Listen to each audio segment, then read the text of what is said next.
Menjelang kekalahannya di akhir Perang Pasifik, tentara pendudukan Jepang berusaha menarik dukungan rakyat Indonesia dengan membentuk Dokuritsu Junbi Tyosakai, atau Badan Penyelidik Usaha-Usaha Persiapan Kemerdekaan Indonesia, BPUPKI. Berawal dari pemberian janji kemerdekaan bangsa Indonesia oleh Perdana Menteri Jepang saat itu, Kuniaki Koiso, pada tanggal 7 September 1944. Pemerintah Jepang lalu membentuk BPUPKI pada tanggal 1 Maret 1945. Organisasi yang beranggotakan 74 orang, 67 orang Indonesia dan 7 orang Jepang ini mengadakan sidang pertamanya pada tanggal 29 Mei hingga Juni 1945 untuk merumuskan falsafah dasar negara bagi negara Indonesia. BPUPKI ini beranggotakan 67 orang dengan Ketua Dr. Rajiman Widyudiningrat. Pada hari pertama sidang, Dr. Rajiman meminta para anggota sidang untuk menyampaikan pandangan mengenai dasar negara. Permintaan ini pada hari pertama tanggal 29 Mei dipenuhi oleh Muhammad Yamin, yang mengemukakan secara lisan butir-butir dasar negara tersebut. 1. Peri kebangsaan. 2. Peri kemanusiaan. 3. Peri ketuhanan. 4. Peri kerakyatan. Dan 5. Peri kesejahteraan rakyat.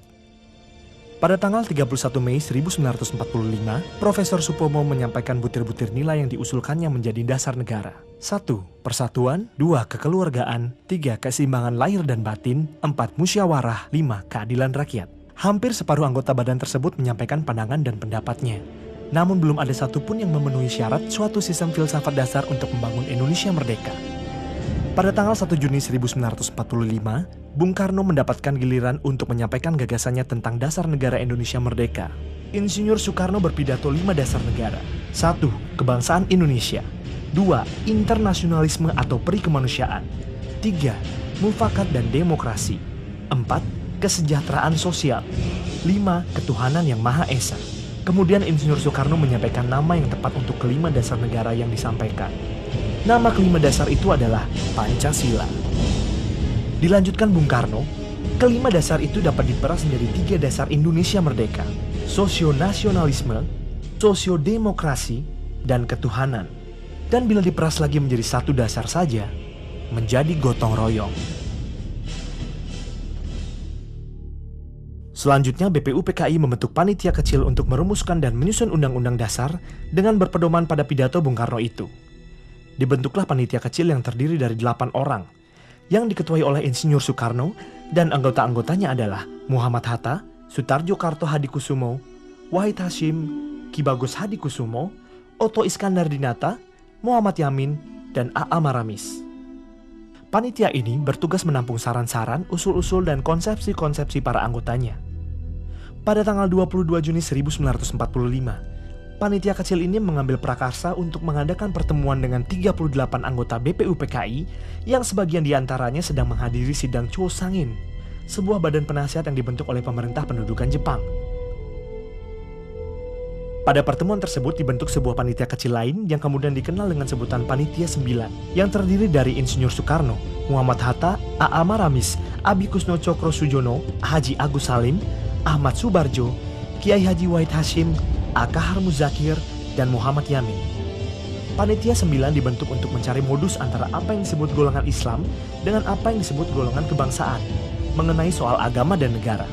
Panitia kecil ini berhasil mencapai modus itu yang diberi bentuk suatu rancangan pembukaan hukum dasar.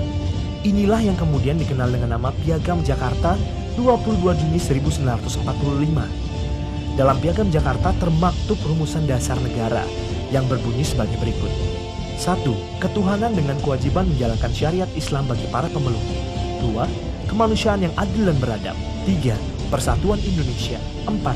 Kerakyatan yang dipimpin oleh hikmat kebijaksanaan dalam permusyawaratan perwakilan. 5. Keadilan sosial bagi seluruh rakyat Indonesia.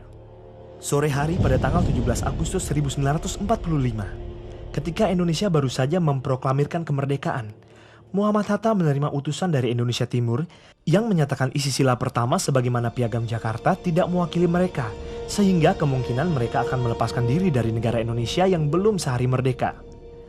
Oleh karena itu, PPKI pada tanggal 18 Agustus 1945 memutuskan: 1. Mengesahkan Undang-Undang Dasar.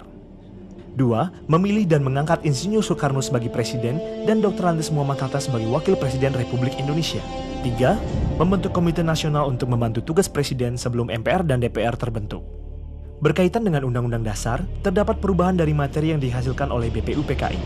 Antara lain, 1. Kata muqaddimah diganti dengan kata pembukaan.